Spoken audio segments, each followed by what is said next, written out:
Well, hello, wonderful English students, and welcome to week 4. So here's what we're up to this week. Essentially what we're doing is we're ending our third of the class and ending our first unit. And now we're going to be moving into the second half of the class, really, as we move into our argument breakdown, which starts at the ends of the week. But let's talk a little bit about what you're going to be doing this week by Wednesday.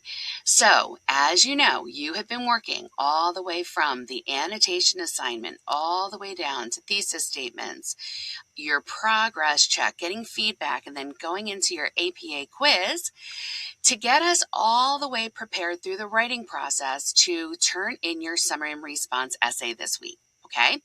So, this week, what I want you to do is I want you to make sure that you are looking at everything from annotation to paraphrase to progress check part 1, thesis statements, progress check part 2, APA.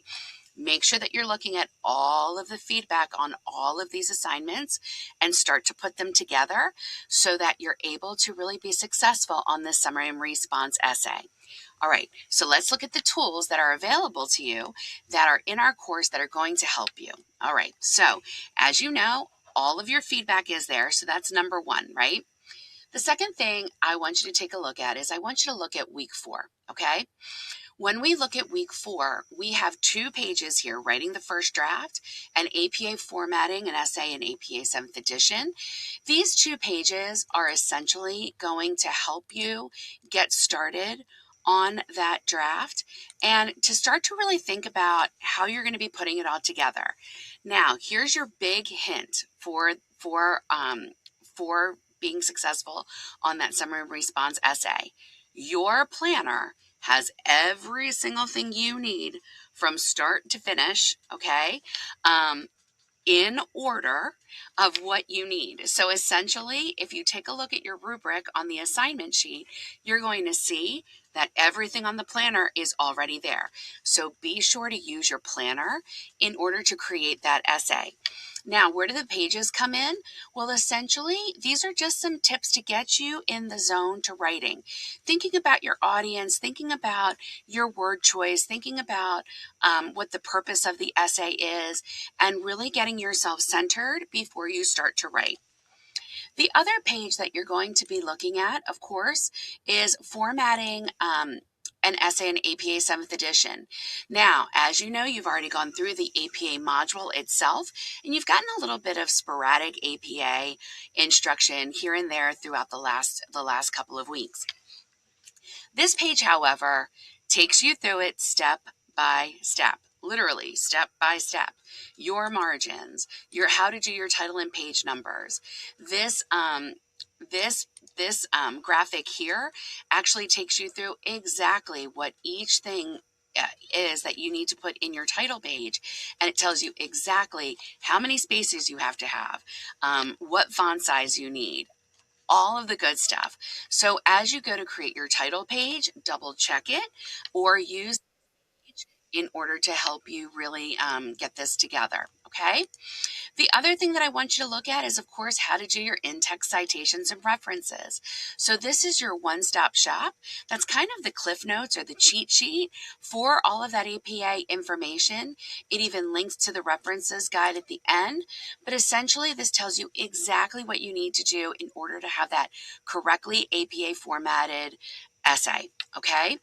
The other thing that I wanted you to take a look at then, still thinking about our summary and response essay, is check out the sample, okay? The sample is really going to help you see what the expectation is. How long is the summary? What does the response look like? What headers am I using? How did, you can go back to the planner, the sample planner. How did this person go from planner to final essay?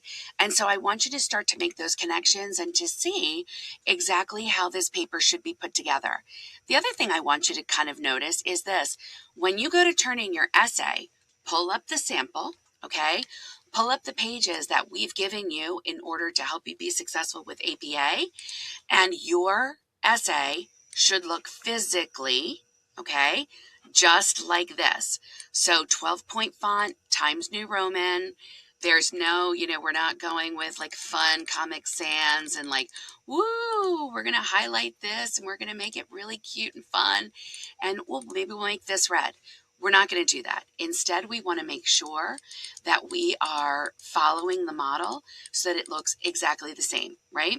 Remember that this is a very prescriptive way of citing things. So make sure that you're making that comparison at the end. All right, summary and response, we know what we're doing. You might want to go back into week 2 and check out the summary response guidelines. You definitely want to go into the summary and response requirements. You have a full video here to help you how to complete the essay.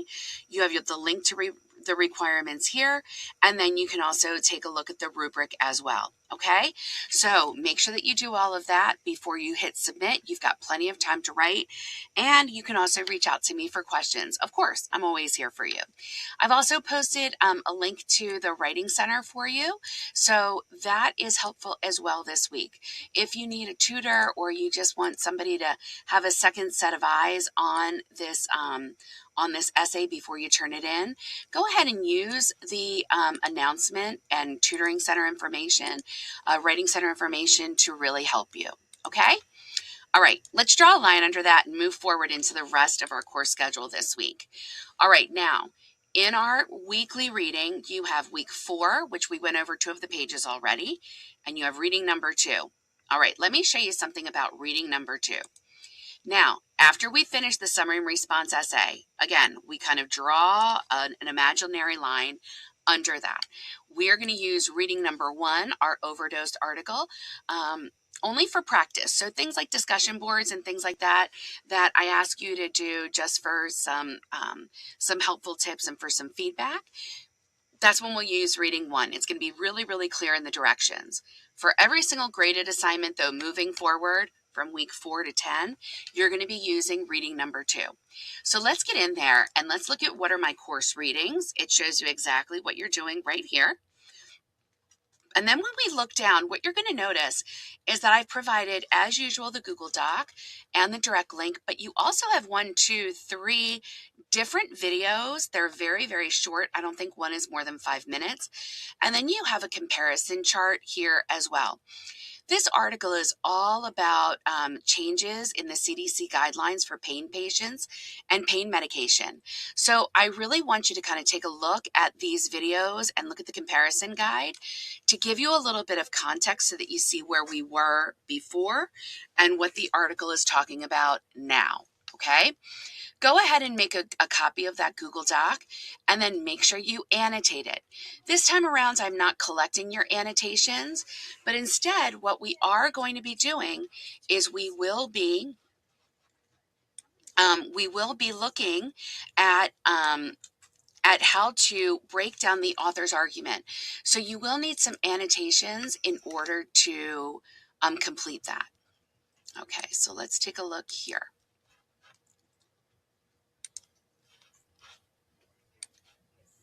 Okay, so the argument breakdown assignment actually goes with critical reading argumentation. This is the 3rd module that you'll be reading this week. And so essentially what we want you to do is take a look here, learn the steps of argumentation, watch the video, learn how to find the argument, okay?